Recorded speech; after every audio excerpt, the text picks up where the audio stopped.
Hey guys, welcome back to the channel. So obviously, I'm not in my home right now. I'm actually in Colorado. I'm on a ski trip with my family, my husband's family, which is my family too, and I don't ski. So I decided it was a good time to do a YouTube video. So when I first got here, we come to the same place every year, and this time last year, I was really starting to engage in some behaviors.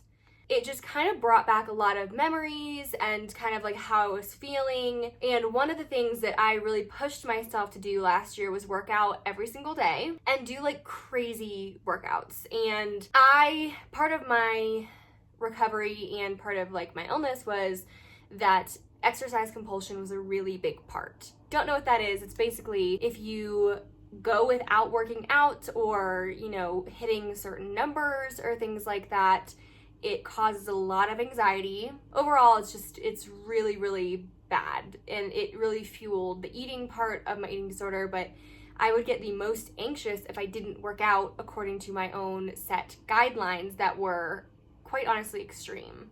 So coming back here, it kind of just made me remember how I was feeling and the kind of workouts that I was doing on top of skiing, because I did ski last year. I decided that I wanted to go to the gym these past couple days simply because I wanted to go, and I hadn't realized how much of a big step that was for me until I was really comparing it. When we're talking about joyful movement, that is something that is encouraged in therapy and encouraged just in general. If you follow any sort of accounts, like body positive accounts or anything like that, they're always talking about this thing called joyful movement, joyful movement. Basically what that means is you listening to your body and asking yourself the question, are you working out or doing this activity because you think it will benefit you in a way that's negative? And if the answer is yes, then that's not joyful movement.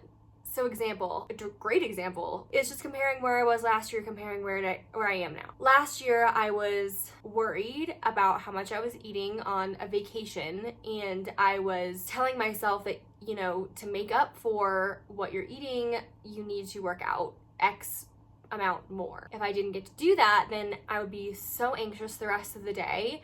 I would be crabby, I'd be in a bad mood, I would just basically feel really guilty about not working out. Compared to this year, I was just listening to my body. I had spent a whole day on an airplane. The plane was super delayed and everything, so I was sitting basically for 8 hours the day before, and I woke up the next morning and I was like, my body just feels so stiff and so still that I would love to just go to the gym and move my body and get my blood flowing and feel, sweaty and in a way that just feels more connected to my body. I'm not forcing myself to do it. The only reason that I wanted to is because I felt my body was telling me to do it. And that is the biggest difference. And I'm not stressing out about it. I'm not telling myself you have to work out every single day this week. I'm just kind of listening to my body, which is something that I personally really struggled with, and I think a lot of people struggle with. I kind of hate the whole mentality of once you work out, you always feel so much better. I'm like, that's true, but if your body is telling you that you don't want to work out, then that means that you don't want to work out. Not every single person is designed to work out 5 days a week or do these insane 5-mile runs or these crazy workout classes. Not everybody is designed to do that. And it is up to you to really determine what you think is joyful movement. All right, now getting into the official workout. This is just something that I've been doing recently when I have access to a gym. It's the 12-3-30. I'm sure you have seen this. It's all over the internet. I feel like it's all over TikTok. And I have actually been doing this for a long time, and it's super, super easy. It's very low impact. Basically what it is you put the treadmill incline on 12, you put the speed on 3, and then you do this exercise for 30 minutes. And I don't know, I've just found it to be easy enough that it is low impact. I don't feel like I'm super, super sore the next day, but it also is challenging enough that I feel like I am getting a workout. I definitely sweat, and Another thing I really like about this is you have the option to hold on to the bars or not. I think some people will be like, you have to not hold on to get like the full maximum, workout or whatever, but that is not why we are here, guys. We all know that. That's not why you're watching this video. This, for me, is considered joyful movement. And half the time, if I'm getting tired, guess what? I will put my hands on the bars and take a break. So the quick answer to that, we are Just feeling a better reminder that 100% of the time. this is playing in the gym, which is really kind of messed up because it's pushing weight loss. They literally just said our waistlines need some help. Most treatments in the world for sculpture. So everybody watching this, Tight. we're going to be able to help you and show results better than anybody because we're doing more and we have more. And we wonder why so many people have so many problems with disordered eating when they literally play stuff like this in the gym. I'm not saying that it's like this gym's fault or anything, but I don't know, it's just kind of ironic that I'm making this video and there's literally a video on the TV in the gym telling me about how I need to lose weight. Next, I hopped onto the row machine. This is something that I really, really like to do. I just find it's a full body exercise. It's challenging, but it's just really fun too. Like, I genuinely think that it is a fun activity to do, which is, like I said, joyful movement. So I don't really track how many meters I'm rowing or anything like that. I don't even really calculate how long I'm on it. I just enjoy it. Next, I move over to some arm exercises. Again, I'm not following a plan. I'm just kind of doing what feels good. I felt like my arms would love some exercise, so I kind of just do an exercise that I remember. This is like an Arnold press, and I don't stress myself out about what weights I'm using. I'm not trying to push myself to use heavier weights. And this is another one. This is like a bicep curl. This is just an exercise that I used to do all the time that I just find fun, and it's really effective. Like, you actually feel it in your arms, and it feels really good to do.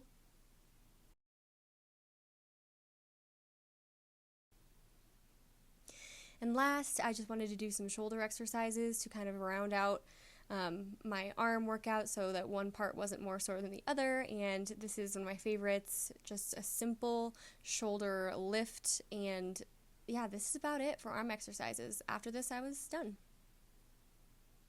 All right, so one question I got was, what is your favorite way to move your body right now? Obviously, you saw in that video, that's kind of just like a little bit of like a gym workout. Like, if I have access to a gym, that's like what I would do. But usually, if I'm just home, I will just go for a nice, simple walk. Again, I know I've said it a million times, but walking is just not underrated. And it's a great way to just get outside and have fresh air, and it just feels great. Like, I'll go for maybe like 30 minutes, 40 minutes if I'm feeling okay and I'm feeling like I'm just enjoying myself. But also, I'm super into, if I'm home, I'll do just like a 15-minute workout where I'll just like Google a workout, or I'll YouTube like a 15-minute workout. I got these new like P-Volve bands and I used those. I love Devin Windsor. She's like amazing and I love following her, and she has a really great 15-minute P-Volve band workout that I have been doing just maybe once or twice a week if I'm feeling,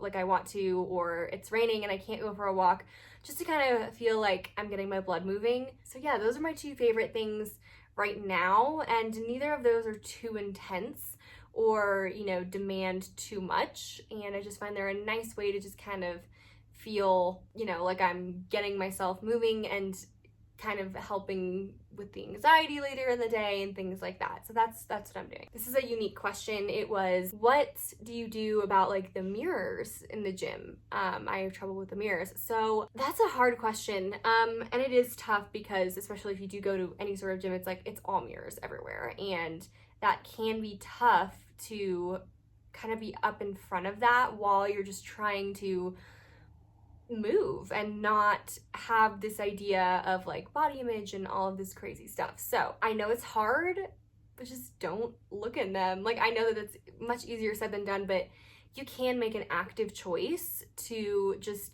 choose like, I'm going to focus on my feet while I'm walking, or, you know, the weights that I'm holding, and I'm not gonna focus on the mirrors. And I know that that's hard to do, but you just have to work a little bit harder if you know that it's going to trigger you, or you know that it's going to ruin your experience. So I definitely do that. And avoiding mirrors is just, you know, if you need that at your point in your life and your point in like feeling how to feel good about yourself, then don't look in the mirrors and don't feel pressured to, and just focus on what you're doing and why you're there, and keep reminding yourself of that notion.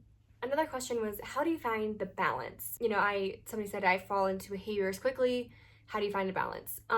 So first off, if you're really feeling every time you work out, you are feeling those behaviors, you need to take a break, and take a long break. Take like as much time as you need until you feel like you are working out to truly just feel okay, and you don't have any sort of motive. That was something in my therapy and nutritionist meetings all the time. They would ask me, you know, like, how are you feeling about working out? And for a long time I was like, I can't wait, you know, like I can't wait because I know it's gonna feel better to do it. And it wasn't the right motivation. It was gonna feel better because it was gonna relieve a lot of the anxiety I had about not working out. But I finally was able to get to a point where I was like, I just wanna feel like in tune with my body more. And that was kind of the trick. So take time off, take a long time off. And that is hard, but you've got to do it in order to make sure that your mind is where you need to be. And you can do, you know, you can hop back on for a couple weeks where you're like, okay, I'm feeling like it's okay. And if you start to feel those things again, guess what? You got to quit again, just for a little bit, until you kind of get into a place where you feel like it will consistently be better. And I have absolutely done that, and I feel like I'm finally in a place where I'm consistently feeling like I'm moving just because I want to feel connected with my body, and that's it. And also, you know, it goes even further than that, where it's like when you're putting on your shoes to work out, you have to ask yourself a question, ask yourself a list to say, what is the point of this? What am I trying to get out of it? And really look yourself in the eye, in the way, and just say, what is the purpose? And if the answer is because I know that I can eat more later, or because I will look a certain way if I do this, then take off the shoes and take a break, because that's the wrong answer. Another question was, how do you change your mindset from a chore to joyful movement? So I think that exercise and working out isn't a one-size-fits-all thing. Not every person, I said this earlier in the video, but not every person is made to run. Not every person is made to lift weights. Not every person is made to even go to the gym.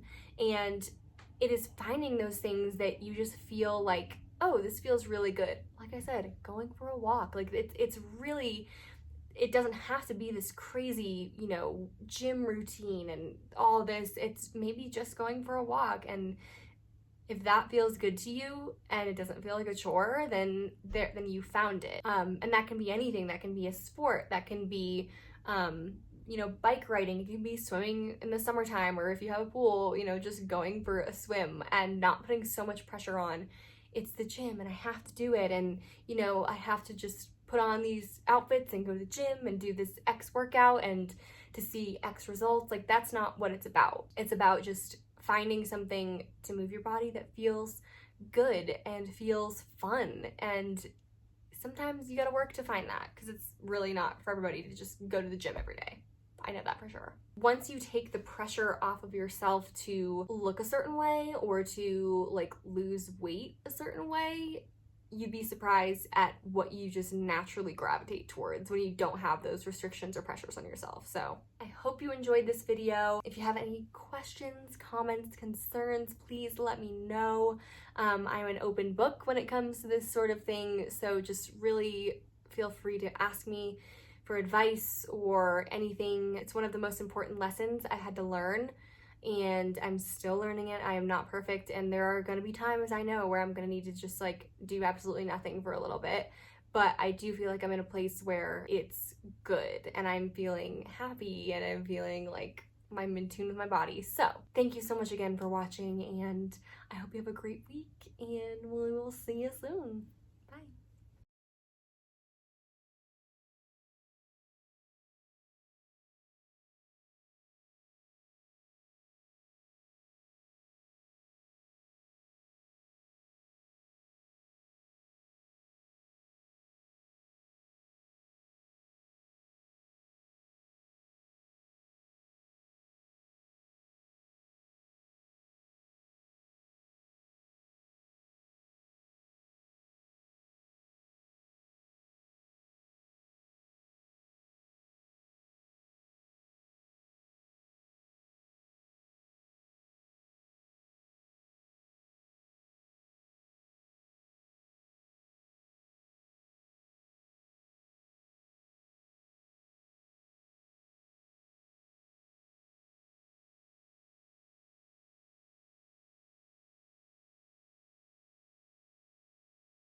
And for some people, that is skiing. So for some people, that is just taking a walk, like walking your dog, like that is movement. People really underestimate just movement, and that's just another thing about diet culture and, you know, the workout and fitness industry and diet industries, food industries, is it's all extremes. You know, it's, if you want to lose weight, you've got to do these insane workout and you've got to be the sweatiest you've ever been, and for what? Like, that's hard on your body, and a lot of people don't realize that, like how hard a really vigorous workout is on your body. So don't underestimate a walk around the block. Don't underestimate walking to dinner. Don't underestimate those things.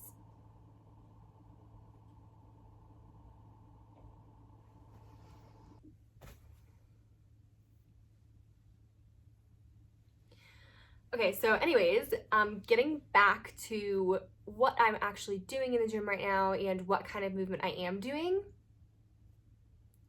I'm gonna just take you with me to the gym here and just kind of go through what I'm doing. And then I will come back here and I'm gonna answer some questions that y'all left on Instagram.